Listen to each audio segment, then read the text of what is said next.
Hey, where are you right now? I'm at work, at the office. My husband calmly stated this without changing his tone of voice. He's lying. You're right in front of me. To betray me so easily? Well, I have my plans too. By any means necessary, I'll send you straight to hell. My name is Karen, 33 years old. After graduating from college, I got a job at a multinational corporation. A dream come true. Although the pay is decent, the work is tough, and international business trips are commonplace. At this rate, my job might become my lifelong partner. When I turned 29, I started feeling anxious and attended a mixer at an invitation of a friend. That's where I met my husband, Mike. Mike is the same age as me and works a regular 9-to-5 job. Unlike me, he doesn't travel for work and doesn't relocate. Because of that, inevitably, I end up earning more than him. After dating for a year, when the prospect of marriage started becoming more realistic, he said with a look of apprehension, Can I really make you happy as things stand right now? Why would you think that? Because I earn less, right? It's kind of, I don't mind it at all. I'm with you because I love you, Mike. I feel the same way, but are you really okay with me? With a look of uncertainty on his face, Mike looked at me. Even his doubtful expression seemed endearing to me. I looked directly into his eyes and expressed my true feelings. I want you, Mike. It's you I love, not anyone else. Karen, thank you. I want to be with you too. A month later, he officially proposed to me. That fall, we had a beautiful chapel wedding and were blessed by many friends and family. Despite my hectic work schedule, I felt incredibly happy enough to forget all the hardship. Almost 2 years have passed since then. Without any issues, we have been leading a peaceful married life. Considering our age, it's about time we start thinking about having children. That's what I was starting to think one day. When I got home from work, Mike, who should have been home before me, was nowhere to be found. Mike? I peeked into the other rooms, but he was not there. When I checked the front door, I noticed his shoes were missing. I checked my phone, but there were no messages or missed calls. What could have happened? He always comes home before me. If something had happened, he would have messaged me, right? Did something happen to Mike? With a sinking feeling, I quickly dialed his number. Hoping for the best, I held the phone to my ear, and on the third ring, I heard his carefree voice say, Hello? Mike? Are you okay? Okay. What happened? Well, I just got home from work, and you weren't here. There were no messages, so I was worried. Are you okay? Sorry, I have to work overtime today.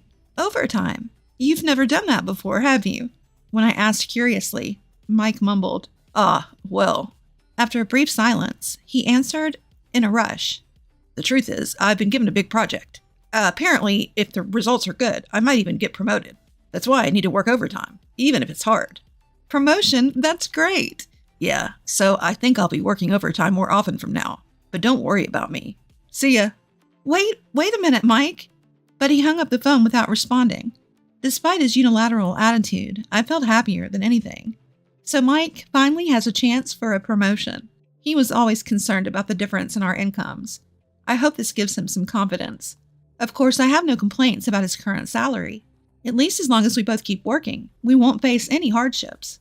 However, if his income increases, it would bring even more comfort to our lives, especially considering the possibility of children in the future.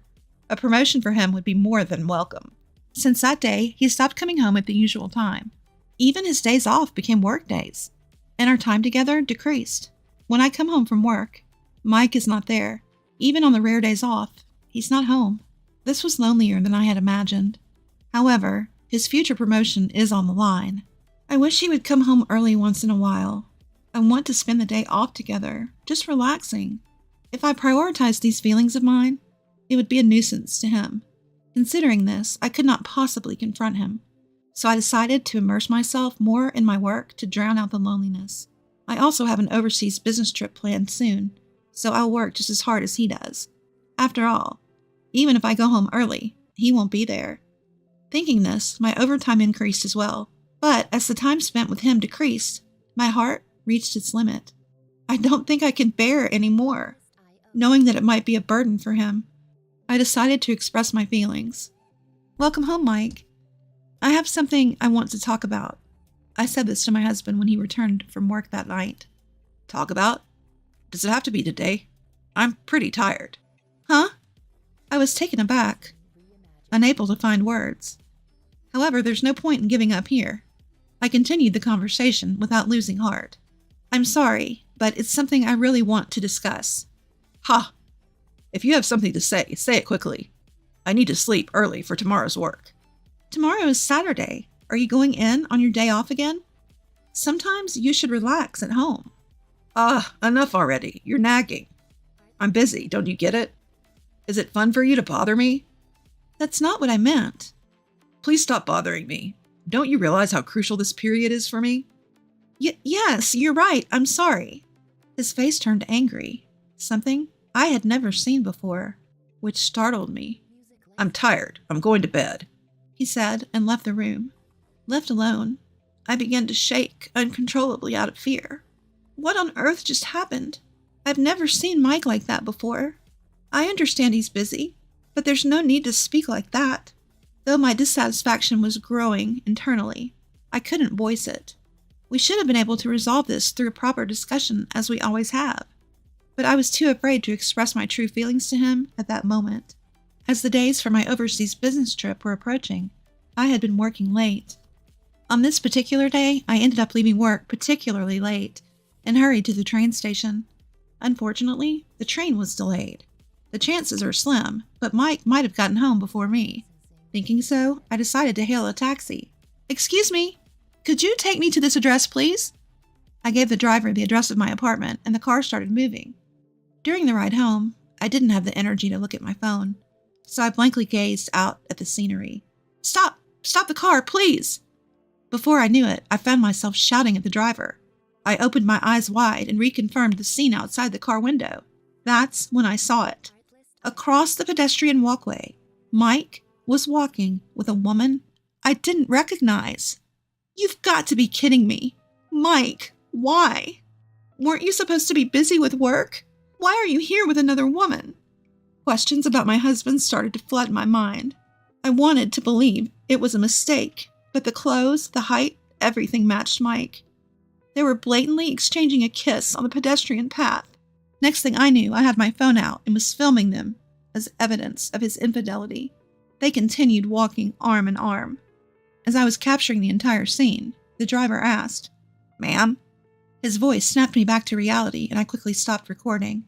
When I arrived home, sure enough, Mike wasn't there yet. I called him, wanting to get the truth. Only the ringing sound of the call echoed emptily from my smartphone. After a few attempts, he finally answered. Don't keep calling me over and over. You should know I can't answer if I'm not picking up, right? I'm sorry, but there's something I want to ask you. I'm working overtime. I'm sorry, but could we talk later? Overtime? You don't mean cheating, do you? What? There was a pause. Then I heard his voice filled with anger. After a while, he let out a disgruntled sigh. Enough of this. How can you say such a thing to your husband who's tired from work? Forget it. I'm not coming home tonight. Then he hung up abruptly. Judging by his reaction, it seemed like his affair was confirmed. A strange emotion, neither anger nor sadness, welled up within me. So he was really cheating on me. We have to talk about this. Things can't continue as they are. True to his word, Mike didn't come home that night. From the following day, he'd come home, but there would be no conversation, let alone discussion. In the end, the day of my business trip arrived first. This time, it's a 2-week trip overseas. On the morning of my departure, as I was wondering how to address Mike, he started talking to me first. Karen, you're leaving for a business trip today, right? Be careful, okay? Huh? Oh, yes, thank you. But 2 weeks is such a long time. You often go on these trips, but I still can't get used to it. And it feels lonely. Lonely? Do you really feel that way? Of course. We've been awkward around each other recently, right? I want to clear up our misunderstandings. So let's have a nice dinner when you get back.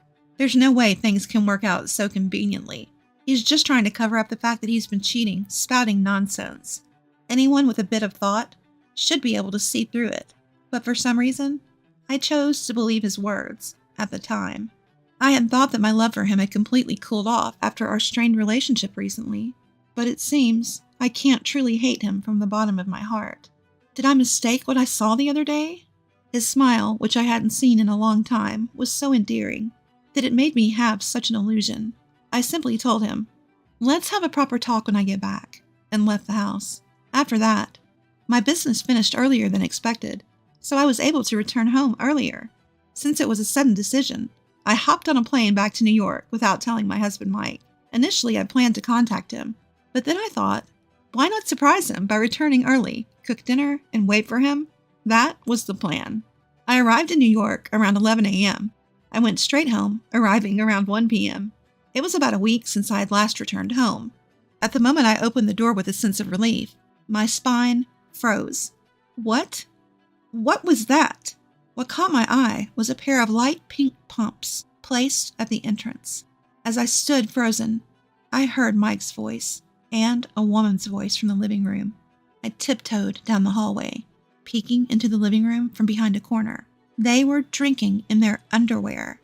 The woman was the one I had seen that day. With a sweet voice, the woman started to speak. "Hey, Mike. Are you really okay with inviting me over? Isn't it dangerous if your wife finds out?" Nah, it's fine. She's on a business trip abroad until the day after tomorrow. "Oh, really?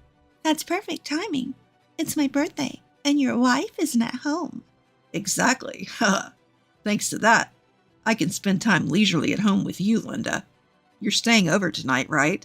"Oh, my. I love you, Mike. Thank you for the present." Mike's mistress, it seems, is named Linda. The two of them were hugging each other in their drunken state. This has to be a joke.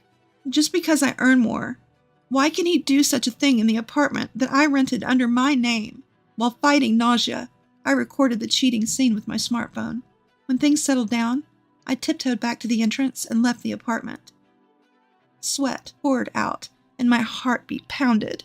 Despite the situation, I was still believing in him somewhere. Sweat poured out, and my heartbeat pounded. Despite the situation, I was still believing in him somewhere. I wanted it to be a lie, yet the scene earlier wouldn't leave my mind. I can't continue as his wife anymore. Finally, I decided to resort to my last option. I dialed Mike's number and waited for him to answer. Answering my call with a casual hello, I made sure to speak with an air of urgency. "Hey, where are you right now?" Huh? I'm at work, of course. What time do you think it is? "Yeah, I guess so. I'm sorry, but it seems like someone's home right now." Not quite grasping the situation, my husband's voice wavered as he stammered. What? Speaking to him, who was likely unaware of the reality, I wove in a bit of deception. "So here's the thing. My trip got finished early, and I came back home, and when I got to the front door, I could hear someone talking inside." You mean to tell me you're standing outside our apartment right now? He questioned. "Yes, that's right, Mike. What should I do? Should I go inside to check?"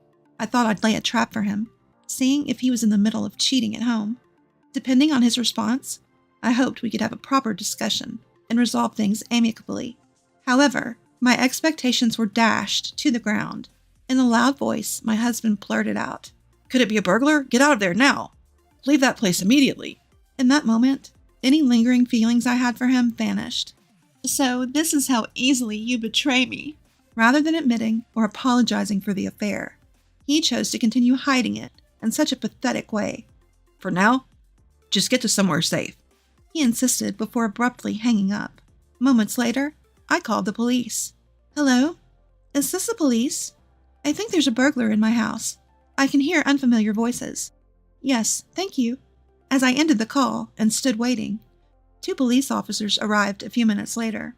I repeated the circumstances to them, and we proceeded to my apartment together. When one of the officers rang the doorbell, my husband emerged from the entrance with his eyes wide open. Well, why are the police here? Are you the resident of this house? Asked one of the officers. Yes, I am. We received a report from your wife that there might be a burglar here. A burglar? No, there's no one here. As he said this, I stepped out from behind the door. Upon seeing me, my husband muttered, Why are you here? His eyes darting around nervously. I apologized to the officers, saying it must have been a mistake, and sent them on their way. Glancing around inside, I saw no sign of his mistress. I guess he must have rushed her out when I called earlier. Did he still believe I was unaware of the affair? He brazenly accused me. Why did you call the police? That's so bothersome. Well, it was you, Mike, who said there was a burglar. Besides, weren't you supposed to be at work? Why are you home? That is... Never mind, just look at this. I pulled out my phone and presented him with a video of him, and his face drained of color as he watched. This is not what it looks like, Karen. This is...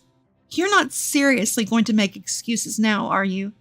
A sweat trickled down his forehead. He seemed desperate to say something, yet no apology came forth. Having had enough, I coldly declared, "Oh, just drop it. It's painfully clear that you're a jerk who can't even apologize in such a situation. Hey, how does it feel to lie, cheat, and then get caught? Surely you didn't think it won't happen to me, right?" Well, wait, Karen. I get it. I'll apologize. Huh? Your apologies mean nothing to me now. In fact, they're worth less than nothing. Even if you apologize, I will never forgive you. I'll sue you for emotional distress, and that woman too. I hope you both rot in hell, you jerks. Fueled by anger, I drove Mike out of the house and locked the front door. He made a ruckus outside for a while, but when I continued to ignore him, he eventually left. Later, I got a call from my in-laws telling me that Mike had returned, saying he had nowhere to go. When I explained the situation to them, they were furious and had Mike write and mail the divorce papers for me. Thanks to that, my divorce was finalized without a hitch. The day after, I told my in-laws that the papers had been accepted. They kicked Mike out and apparently cut ties with him. I claimed emotional distress from Mike and the woman he cheated with through my lawyer, insisting on a lump sum payment. The other woman turned out to be Linda, a receptionist at the same company as him. Their affair was quickly made public within the company. Unable to bear it, Linda abruptly left the company. As for Mike, he's enduring the piercing gazes of his colleagues and somehow managing to get through his work. I later found out that his promotion was all a lie, just a tactic to hide his affair. I feel so foolish for being deceived by such a man, but at least I was able to make the decision to divorce. From now on, I intend to devote even more energy to my work and aim for higher positions. I'm determined to prove that marriage isn't the only path to happiness, and I'm ready to do it on my own terms.